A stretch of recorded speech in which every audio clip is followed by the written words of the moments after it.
Hello, everybody. I'm Rob Wallace here in St. Paul, Minnesota. I'm an evolutionary epidemiologist with the People's CDC here with an update on the COVID-19 pandemic. We'll be dividing our episode into two parts. In the first, we'll cover global COVID, U.S. COVID, some new results in long COVID, and the continuing decline in available surveillance data during a still ongoing pandemic. In the second part, we'll continue to track the politics of the disintegration of U.S. public health, not only through the specifics of the COVID response, but even in the very notion of a public health commons. We begin with the global COVID situation. The WHO data are in terrible shape, with few countries reporting in impossible zeros. WHO is reporting only 15,000 new COVID cases and 120 COVID deaths the world over. Impossible. If we have been posting this map of percent changes in caseloads the past couple episodes, it was to show that even in pandemic troughs, rebounds of any significance, there in the warm colors, can still be found. This week in Zimbabwe, Namibia, Iran, and Nepal. Italy and Finland are showing only 4% and 1% increases, respectively. But so few countries have been reporting in, including in the global north, with its comparatively well-funded surveillance programs, as to imply countries have gone on pandemic lockout. That is, even as the virus continues to circulate, kill, and disable, if not at 2020 levels, governments have socially produced the end of the pandemic as a policy decision rather than as an epidemiological reality. We've now downgraded this map's validity to red. We do see from the Economist data set of the 7-day average of excess deaths per 100,000 a flattening out toward pre-pandemic levels. No countries reporting October 19th showed excess deaths beyond a half a person per 100,000 population. That indeed converges upon the notion of a lesser COVID pandemic. However, the Economist also reports that excess deaths per 100,000 remain 5% above pre-pandemic levels, even as reported COVID caseloads have bottomed out and total mortality measures are scant beyond the global north, making this estimate at the top there less precise over time. The Economist estimates us at 28 million excess deaths for the pandemic, 4 times the confirmed COVID death count, with most excess deaths reported in Asia. In the meantime, most of the world is at best vaccinated for variants no longer circulating. We see uneven campaigns in booster vaccination across the world. On the one hand, Peru, Uruguay, Argentina, Cuba, Belgium, Italy, and Finland showed top-tier booster campaigns with 80 or more booster shots administered per 100 population. In contrast, we see near nothing in Russia, India, and Pakistan, those even reporting in from Africa, as well as mediocre campaigns in Central America, Spain, and Eastern Europe. This map seems like it hasn't changed much. With fewer countries reporting in, these campaigns appear largely to have ground to a halt.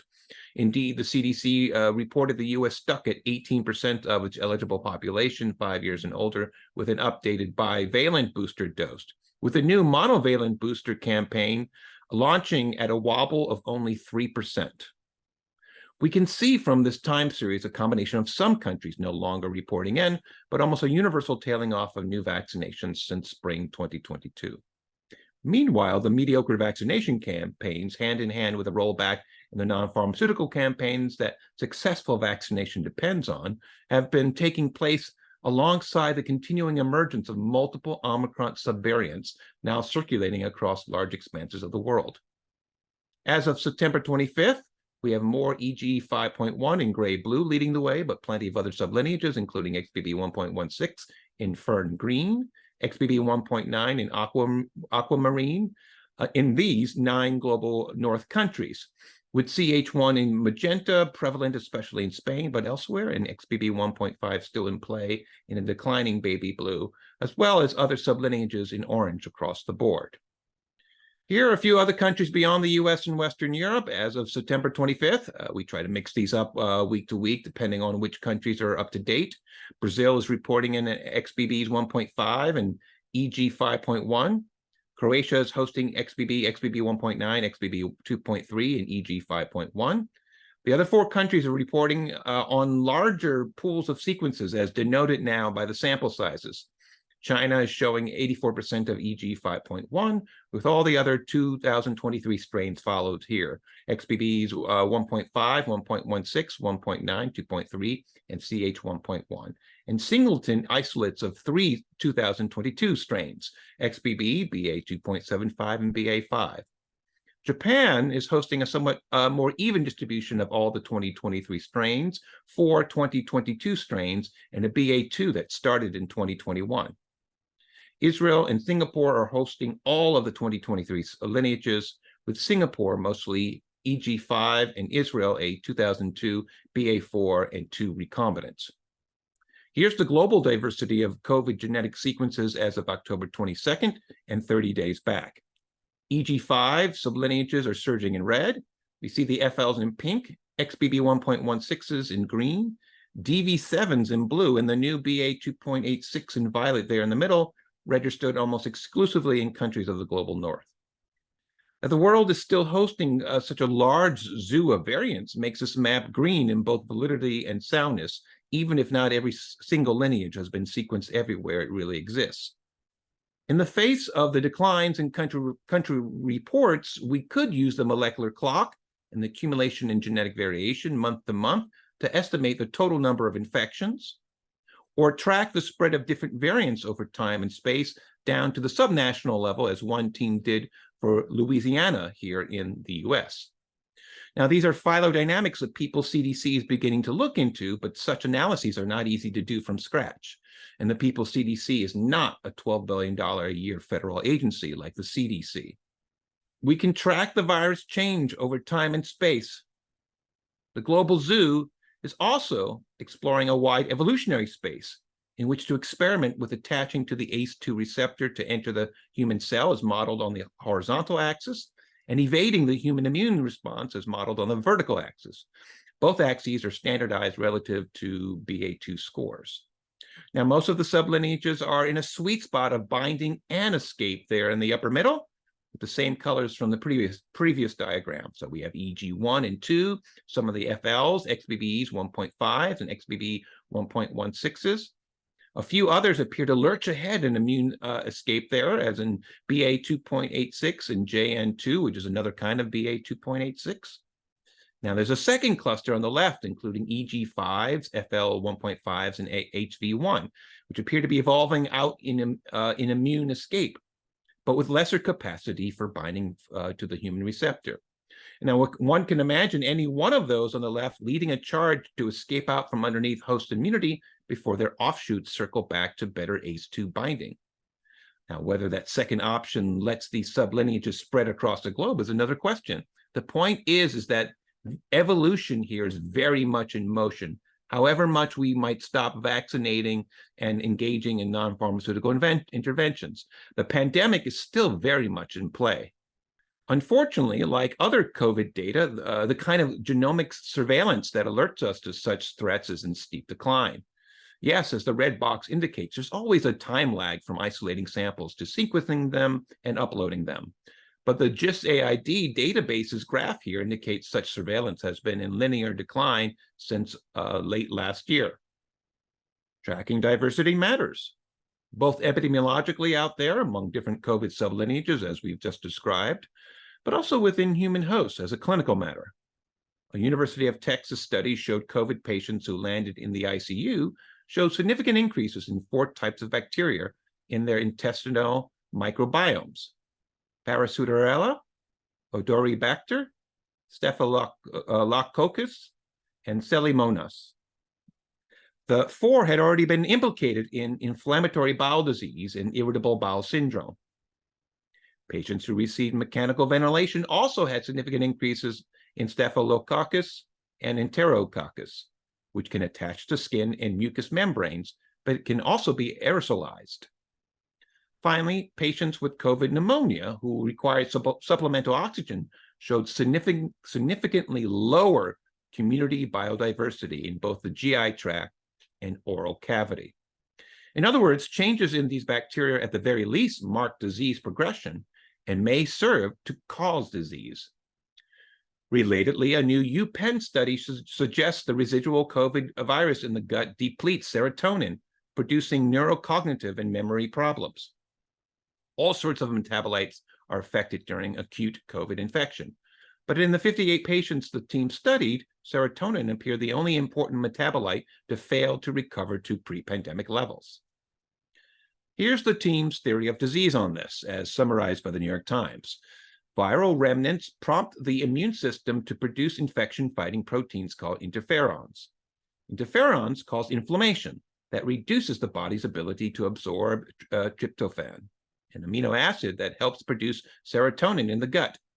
Blood clots that can form after a coronavirus infection may impair the body's ability to circulate serotonin.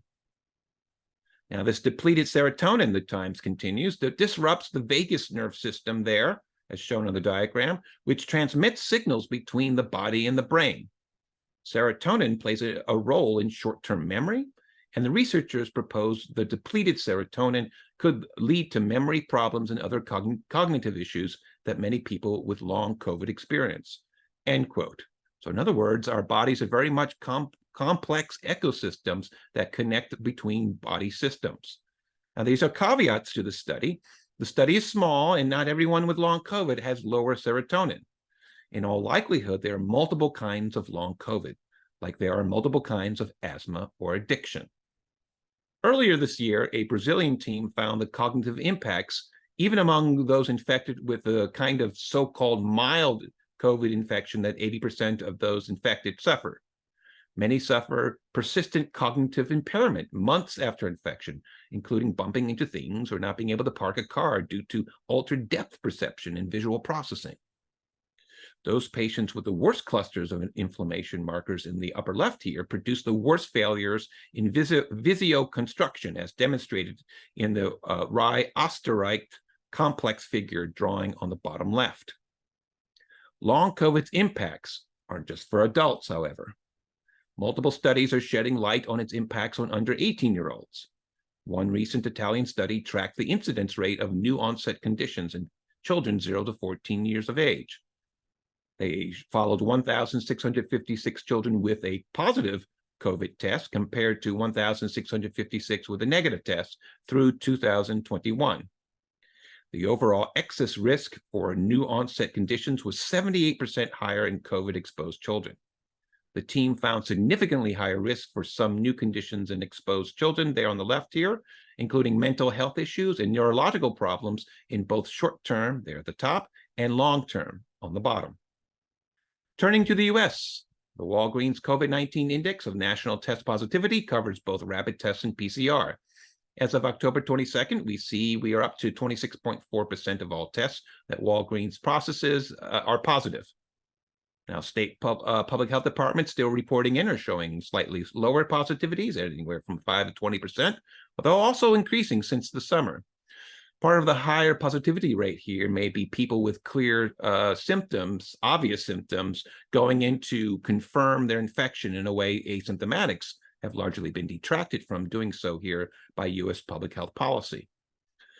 But both this index and the state positivities that are being reported are higher than earlier this summer. Although we see states differing in their present positivities, with New York rising again after initially coming off its September spike, and Nevada spiking again. In early September, we reported an increasing number of states back to as many as 4% of their weekly deaths attributable to COVID, which in 3 weeks expanded to both the states affected and the deaths reported to be COVID. This week, we see a touch of a rollback, but still above what was long 2023's equilibrium. While Kentucky and Georgia showed declines in COVID mortality, Mississippi and Alabama showed increases into the 6% range. Colorado, Texas, and Oklahoma moved back up into the 4% range since last week, while Washington State, California, and Puerto Rico saw reductions. The CDC had been reporting the latest rounds of excess deaths associated with COVID during the pandemic in blue, and those associated with non-COVID causes in yellow, that second line of red pluses, above the expected average deaths based on the 6 years before the pandemic. The last excess death count shown here above the threshold in the red pluses for both COVID in blue and non-COVID in yellow had been January 2nd, only to turn up again starting the week of August 12th. Now, it just happens to be that just as this new bout of excess deaths started showing up here, CDC ended publicly reporting these data, which leaves what data are still being publicized in the hands of non-affiliated professionals and even everyday people, which is both damning and inspiring. Damning that in the era of government and corporate big data, that era doesn't include a pandemic that's killed 28 million people and counting. It's inspiring in that mutual aid now extends beyond feeding people on the street to the kinds of analysis and practice in parallel governance that People's CDC represents. But we shouldn't have to be doing this kind of work. The CDC should be the People's CDC.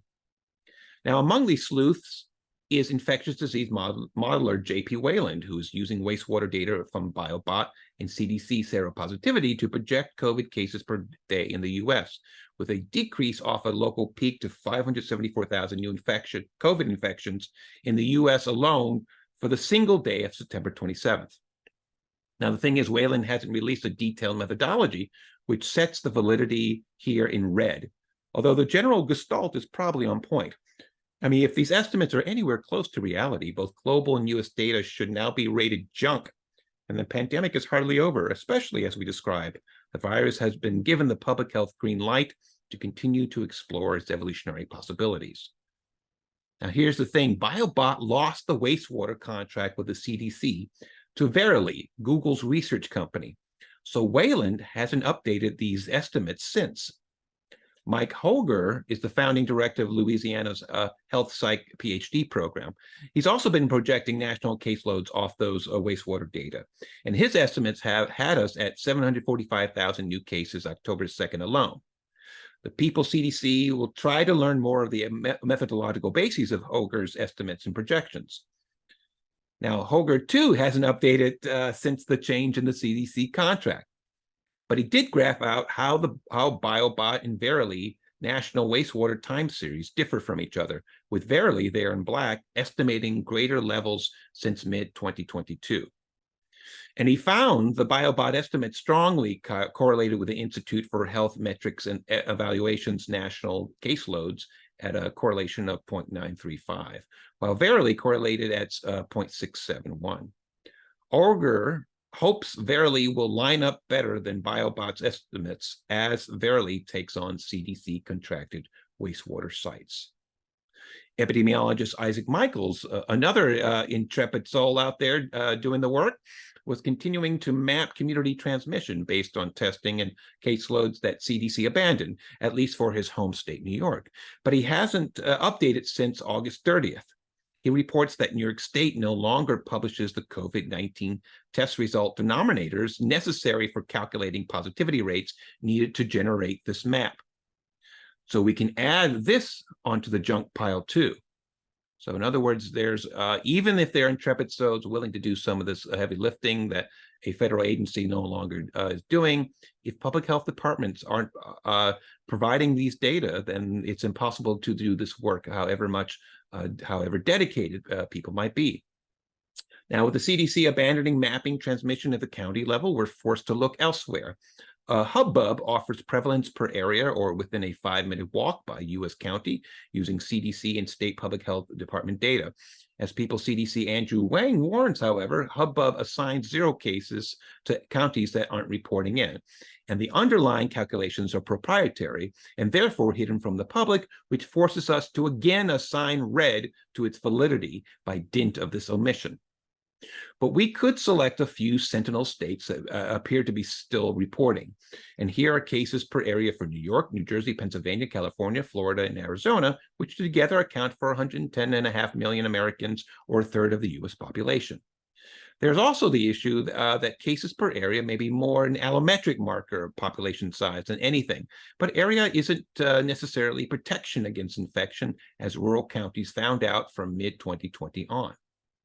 So this kind of spatial temporal analysis really matters, especially if an actual program of intervention were to be operationalized. As People's CDC Les Schaffer has commented, averaging by a state has a way of flattening out any emergent outbreaks. In that spirit, we'll add here that we wish to avoid the kind of obscurationist holism that everything is the same everywhere, kind of missing out on the very hierarchical diffusion down the population and economic networks at the heart of epidemiological spread here. So we're largely moving from big cities that are very much connected to the rest of the country down into the smaller towns, and we want to be able to track that dynamic. Indeed, that everything isn't the same is what helped drive the underlying failures of the pandemic response. The initial outbreaks occurred on the coast, which encouraged a Republican president to wave off the political costs of the pandemic, followed by a Democratic president the second year doing the same to the red states. Now, since last week, we see here that Phoenix is cooling off again. We see San Fran up a bit, while San Mateo, south of San Francisco, and Contra Costa on the other side of the bay appear cooled off a bit. We see Miami, Fort Lauderdale, Naples, Palm Beach, Sarasota, Orlando, Jacksonville, and Pensacola in Florida also cooling off. New Jersey is holding steady with Monmouth County still hot, with the Newark, Jersey City, Hackensack region across from New York City in the top tier, as well as Camden across from Philly. New York is still hot across Rochester, Buffalo, Syracuse, and the New York City metropolitan region up into Westchester and across Long Island. Schenectady appears to be cooling down a bit. Pennsylvania continues to be cool overall, including decreases in Montgomery County and Allentown, but an increase in Bucks County. Now, the problems with this quant data and analysis kind of moves us to take a more mixed methods approach. So against media efforts to cherry pick on the street interviews to the effect that the pandemic is over, we've been collating posts from Americans who are getting sick despite the administration's declaration that they're not supposed to now that the pandemic is over. COVID This Week listener has been collecting people's Reddit, Facebook, and Twitter posts on new infections that Americans are posting about. Here's a few that the listener found this past month. I was a COVID virgin up until 1 week ago. I have no idea how I got this, as I've always masked and am very safe. I tested positive Tuesday, October 10th, and started with scratchy throat, sinus pressure, and fatigue. Then had fever and body aches for one night. Now I have this lingering, excruciating throat pain that feels like I swallowed a bunch of needles, like there's a war happening in my throat. It's already been 4 days, no sign of my throat pain getting better. I also have a slight stuffy nose, but the throat pain is unbearable. I cannot deal with this much longer. I would rather have anything else other than throat pain. Here's another. This is my first time with COVID. Tested positive Tuesday. I've had the worst sore throat this week. It was painful to swallow or even drink water. Low-grade fever, fatigue, insomnia, headaches, congestion, but no nausea. No loss of taste or smell. But this is the second night in a row I've thrown up out of nowhere. And I'm not a person who ever throws up. Here's another one. I'm a 32-year-old female and ever got only one vax and one booster. First time getting COVID. My dad got COVID last Saturday. Myself and my 6-year-old tested positive last night. I cannot put into words until how bad I feel. Daughter's fine. I got a dizzy killer headache, nose congestion, body aches, chills, generally unwell. But the nausea and feeling like I'm about to vomit is killing me. I'm crying. I'm a mess. For a emetophobe, it's the end of the world. And I think that's, I didn't know this, but this is someone who has a deep fear of vomiting. First time having COVID. I'm currently having these brutal symptoms. This is another post. Top of the list of issues is night sweats. I woke up last night and was absolutely drenched in sweat. It felt like I got out of a swimming pool and laid down in bed. Ears are clogged from sinus pressure, can barely hear out of my right ear. Constant coughing, but not like having to clear my throat. Just seems like my body just has to cough for no reason. I know the best way to deal with them is just kind of wait it out, but I don't think I can go another night of sleep in 1 hour increments. Here's another one. Finally, COVID-free after 2 weeks. Symptoms started Tuesday, September 26th. Sick with fever, body aches, headache, and sore throat the next 4 to 5 days until Monday, October 1st. Slight stuffiness, exhaustion, and general malaise the next week. Real congestion, horrendous cough, and exhaustion from Saturday into yesterday, Wednesday, October 11th. Finally tested negative today. This is my third infection. I was denied Paxlovid on the basis of me being low risk and a healthy adult, particularly cardio healthy. I'm a runner.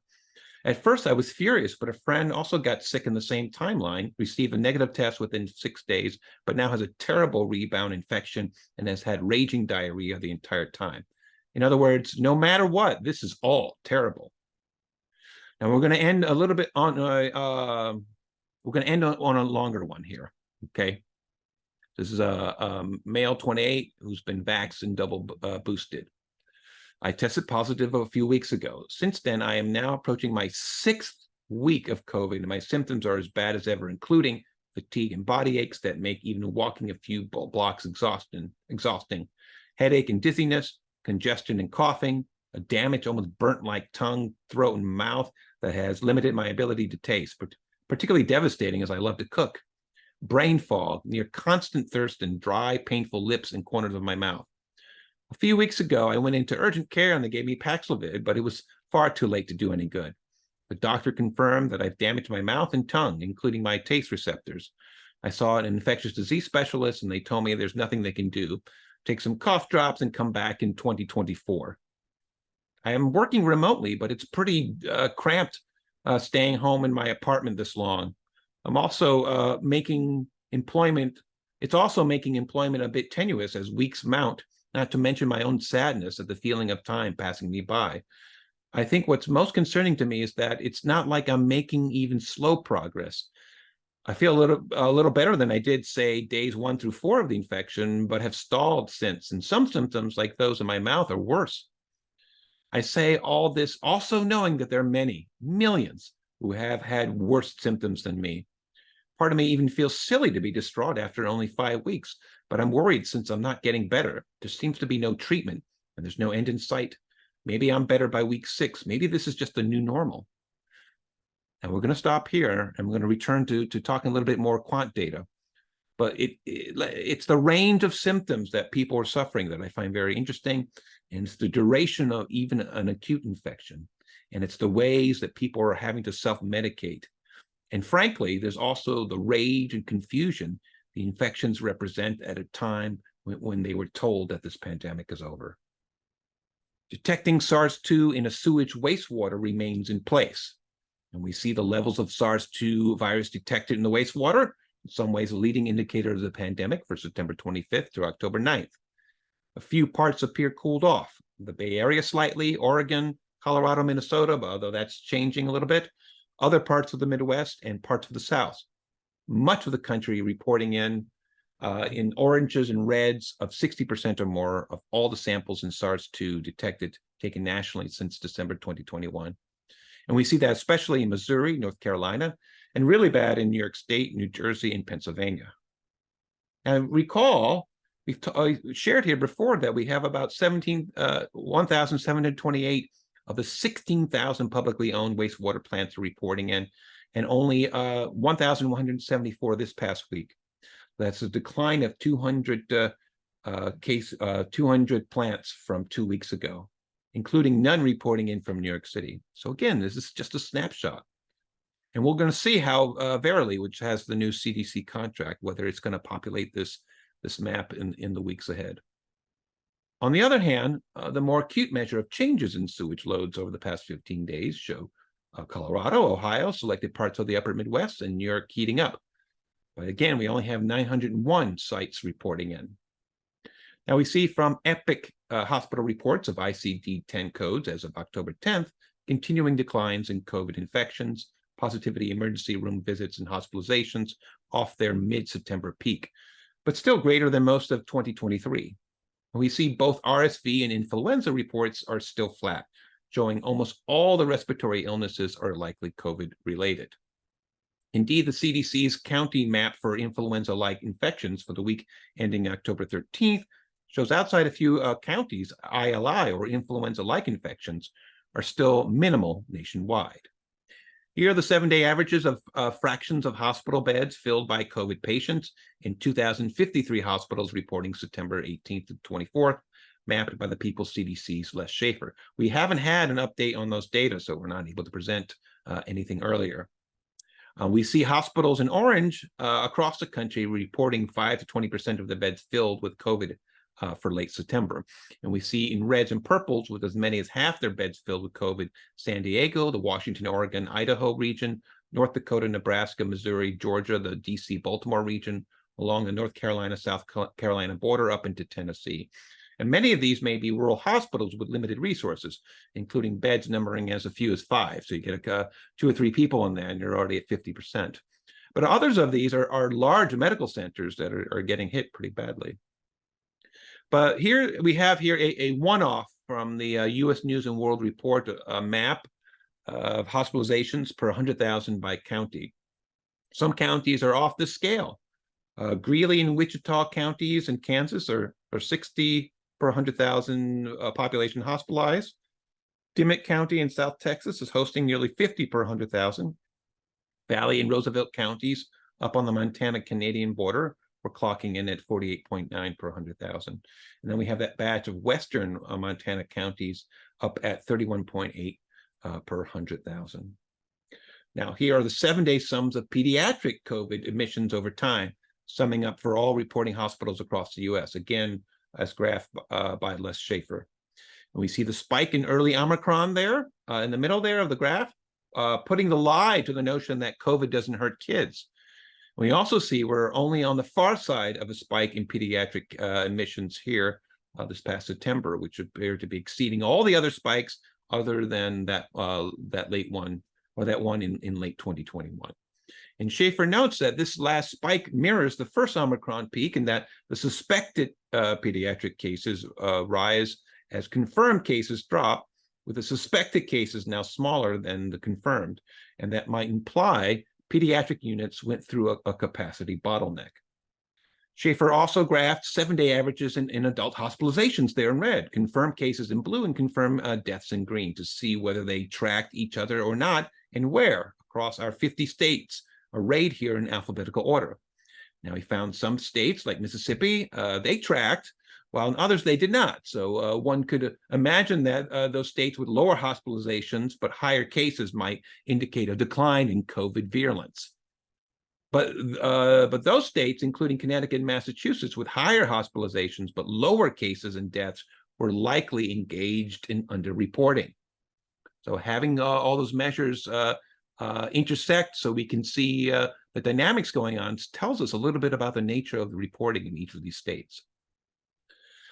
Now, hospitalizations overall appear in decline, just like the EPIC data showed us, but appear to still be going up in some states. So Colorado, Idaho, Minnesota, and much of the Northeast, for example. Such reservoirs from which can serve, these states can serve as reservoirs from which a winter surge can spring, and it would largely be hidden if we were to just look at national data. So again, geography matters. The outbreak stateside continues to evolve, with here a broader mix of sublineages in play, including, in order of prevalence, EG5, more HV.1, more FL 1.5.1. Then we have XBB 1.16.6, HK.3, XBB 2.3, among a total of 35 sublineages. And these lineages are splattered in different combinations across the country. And here's the 21-day trend of all the genetic sequences of detected sublineages in the US as of October 19th, including their geographic origins. And we see a much evener divide across multiple sublineages, with HV.1 in red and FL 1.5 in pink. Both of those are up, followed by a bunch of EG5 also in red and XBB 1.16 in green. HK.3 is a type of XBB 1.9, and we have now the emergence of XCH there in gray. And that's the first part of our COVID This Week episode. So we reviewed international COVID and national COVID, and you can find our second part linked to the video description below. You can find all of our episodes on the People's CDC YouTube channel. And you can learn more about the People's CDC and read this week's COVID weather report at our website, peoplecdc.org.